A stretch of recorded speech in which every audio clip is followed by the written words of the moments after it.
मेरा गुस्सा इतनी आसानी से कम नहीं हो सकता राशि। कहीं ऐसा तो नहीं कि मैंने बुलबुल की पीछे उसे वापस कर दी तो उसने ये सोच लिया हो कि मैंने उसे माफ कर दिया है। और तो और माँ क्या सोचेगी और उन्हें कितना बुरा लगेगा। वीर शांत हो जाओ। इस वक्त ये इम्पोर्टेंट नहीं है कि कौन क्या सोच रहा होगा। इस वक्त इम्पोर्टेंट ये है कि तुम क्या सोच रहे हो। मैं जानती हूँ कि तुम बुलबुल की आंखों में आंसू की एक बूंद नहीं देख सकते। इतना प्यार करते हो उससे। मैं उससे कैसे प्यार कर सकता हूँ राशि, क्योंकि वो वही इंसान है जिसकी वजह से मेरा सब कुछ छिन गया। सब कुछ मुझसे दूर चला गया। मेरा सपना, मेरा वजूद, मेरी असलियत, मेरी वर्दी, सब कुछ तो छिन गया ना मुझसे। और मैंने उसकी पीछे उससे इसीलिए वापस किए क्योंकि जिस गलती की वजह से उससे उसकी पीछे छीनी गई उसमें उसकी कोई गलती थी ही नहीं। और जब किसी की गलती ना हो तो फिर उसे सजा नहीं मिलनी चाहिए। उसके एक ख्याल से ना राशि मेरा दिमाग खराब हो जाता है। मुझे गुस्सा आता और फिर दूसरे ही पल मेरी आंखों के सामने उसका मासूम चेहरा आ जाता है राशि, क्योंकि आज भी मेरे दिल में उसकी साफ नीयत, उसका वो मासूम चेहरा, उसका वो बुलबुलापन छुपा हुआ।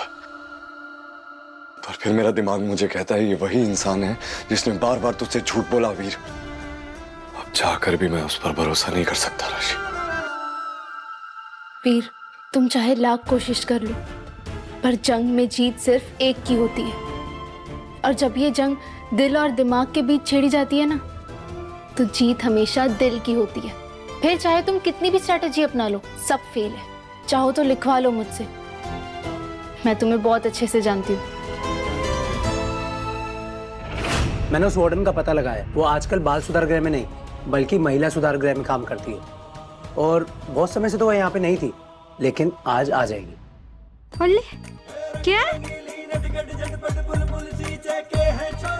सच्ची आ जाएगी?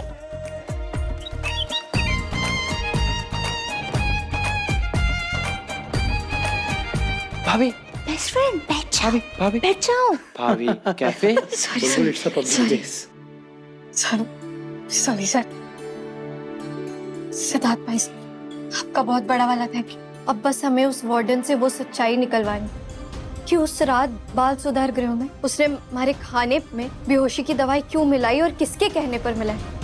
इसने हमारे थानेदार साहब को फंसाया और वहाँ मीडिया को बुलाया। भाभी, उस दिन जो मैं खाना लेके आया था, आपने वही खाना खाया था ना? आप इसको ऐसे ही अंदर नहीं लेके जा सकते। पहले हमें चेक करना पड़ेगा। आपने रजिस्टर में एंट्री किया? नहीं। आप रजिस्टर में एंट्री कर लीजिए, तब तक मैं इसको चेक कर लेती हूँ। हो ना हो, उस वार्डन ने चेकिंग के बहाने उस खाने में कुछ मिला दिया था। और मैंने याद है, बेहोश होने से पहले वो औरत उस रात फोन पे किसी से बात कर रही थी और वो कह रही थी आज उस एसीपी वीर प्रताप सिंह का काम ना खत्म ही समझो। लेकिन मैं ये पता ना लगा पाई कि वो किससे बात कर रही थी। अब बस कुछ भी करके हमें वो 5K का पर्दाफाश करना होगा। 5K? हाँ, कब, क्यों, कहाँ, किसके लिए और किसके साथ। तो बेस्ट फ्रेंड, हाँ भाभी, प्लान क्या है? सुलझा देगी सारी गुत्थी हमारी 90% तेज बुद्धि।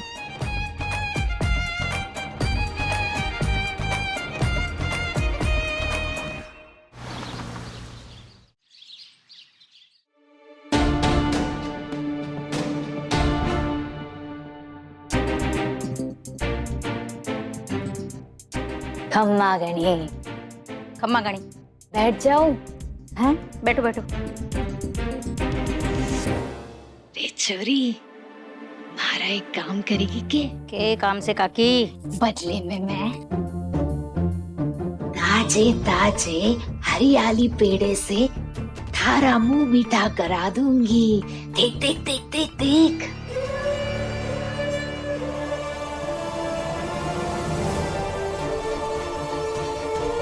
कहाँ रहेगी बुलबुल? ऑफिस के लिए लेट हो रहा है। बुलबुल चलो।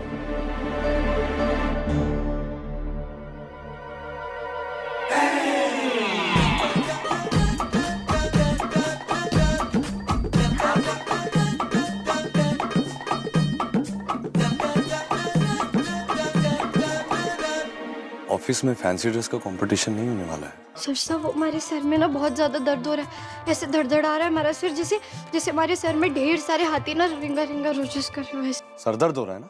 पक्का गई होगी गोलगप्पे खाने भरी धूप में। तुम्हें तो अंदाजा ही नहीं है कि भरी धूप में ऐसे बाहर निकलोगी तो माइग्रेन का।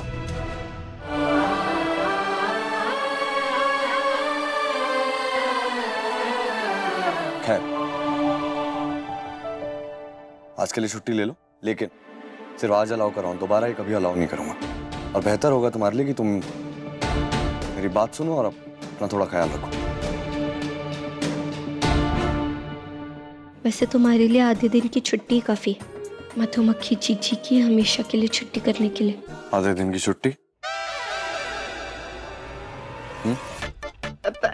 सर दर्द, मैं ये कह रही थी कि हमारे सर दर्द के लिए आधे दिन की छुट्टी ही काफी है। आज दे रहा हूं आधे दिन की छुट्टी, दोबारा नहीं होगा ऐसा। अब मैं करूंगी मधुमक्खी जीजी की छुट्टी।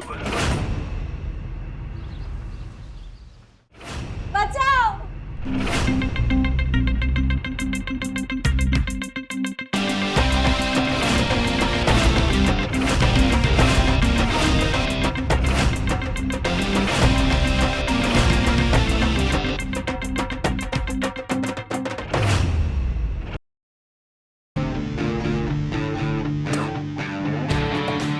हमारी प्यार की गोटी धीरे धीरे आगे बढ़ी रही थी। इश्क, प्यार, मोहब्बत, मैं उसकी सीढ़ियां धीरे धीरे चढ़ी रही थी, लेकिन उसके बीच में आ गई वो विलन, वो वैम्प और भाड़े की टट्टू। अब जैसा मैं बोलूंगी वैसे ही करना है थारे को, समझी? नहीं तो क्या? अभी तो जमीन से बराबर उगली भी नहीं है और मुझे आई डराने। कल तूने नकली पुलिस वाली बनके मुझे चुरन चटा दिया और आज ये चंबल की पिद्दी सी डाकू बनकर आई है। वैसे मैं बड़ी क्यूटीफुल लग रही हूँ ना, एकदम क्यूट क्यूट। वैसे तो वर्दी पहनने के बाद मारा रौब थोड़ा ज्यादा ही आता है, लेकिन आज का ये जो काम है ना, ये कानून की लाइन से थोड़ा बाहर का है, इसीलिए हमारे को ये डाकन वाला ड्रेस पहनना पड़ा। अब क्या गैर कानूनी काम किया तूने? तेरी माँ का अपहरण। अरे छोरी मुझे बचा लो छोरी। मम्मा अरे देख ले लो कितने कितने भयानक है, कितने डरावने हैं। अरे बचा, कुछ कर मेरी बेटी। माँ मैं कुछ कर रही हूँ। माँ अरे बेटा बचा ले, मुझे बचा ले बेटा। अरे जल्दी आके बचा ले बेटा। वाह वाह वाह आंटी जी, अच्छा किया ना? बिल्कुल बहुत बढ़िया। ऐसा लग ही नहीं रहा था कि आप एक्टिंग कर रही हैं, बिल्कुल ओरिजिनल था, नेचुरल। सच? तो मेरा चुनाव हो जाएगा ना, तो मैं कार्तिक आर्यन की मम्मी का रोल कर सकती हूँ ना? ओहो, एक और कार्तिक आर्यन की फैन? हाँ मतलब और कौन? अरे हमारी हीरोइन, वो भी तो कार्तिक आर्यन की फैन है। देखा ना, अभी डाकू बन के आपकी बेटी के साथ एक्टिंग कर रही थी। कितना अच्छा सपोर्ट किया आपके ऑडिशन में दोनों ने। वैसे आंटी जी, जब हमने आपको सब्जी मंडी में वो भिंडी और लौकी खरीदते हुए देखा था ना, तो हमारे डायरेक्टर साहब तो तभी समझ गए थे कि आपसे अच्छे कार्तिक आर्यन की मम्मी का रोल तो कोई कर ही नहीं सकता है।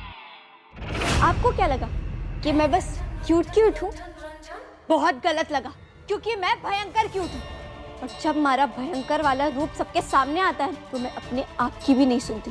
करके दिखाओ ना ना ना ना मैडम जी प्लीज।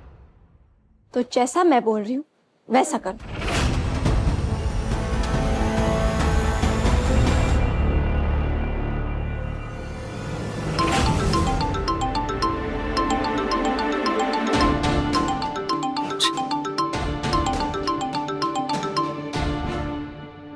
हेलो दृष्टि जी, सुधार गृह से वार्डन बोल रही हूँ।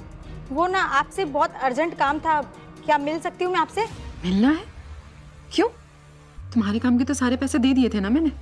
वो बुलबुल की पता चल गया कि उसके खाने में बेहोशी की दवाई मैंने ही मिलाई थी, और अब उसको ये जानना है कि उसको और उसके पति को फंसाने में किसका हाथ था। रतन जी को बोला तो उन्होंने बोला आपका नाम उगल दूं, इसलिए मैंने आपको फोन किया। मेरा नाम? इस रतन चौहान ने आखिर अपनी औकात दिखाई थी। देखो खबरदार, जो मेरा नाम लिया तो वो तुम्हें जितने पैसे दे रहा है मैं तुम्हें डबल दूंगी। तुम एक काम करो, मुझसे मेरे पुष्कर वाले घर में आकर मिलो।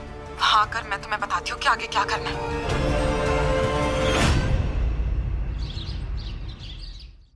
ये रतन मिनिस्टर बनने के बाद कुछ ज्यादा ही हवा में उड़ रहा है, इसे तो मैं असली राजनीति सिखाती हूँ।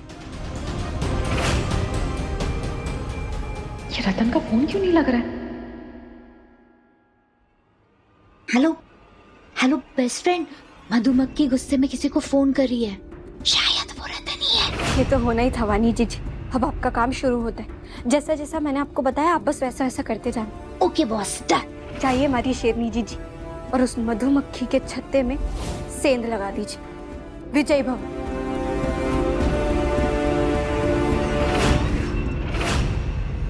दृष्टि दृष्टि, तुम्हारे फोन में वो फिल्टर वाली ऐप है ना जिससे तुम अपनी सेल्फीज लेती हो? मेरे पास ऐसी कोई ऐप नहीं है, मेरा फोन वापस कर दो। मुझे भी सेल्फी खींचनी है। क्या कर रहे हो तुम? फोन भी नहीं दे रही। छोड़ो छोड़ो। दृष्टि,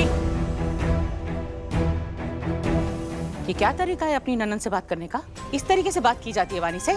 मैंने तुम्हें पहले भी कहा था कि वानी को पागल मत बोलो। सॉरी मम्मी जी।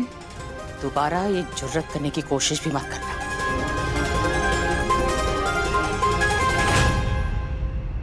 फोन दो मेरा। तो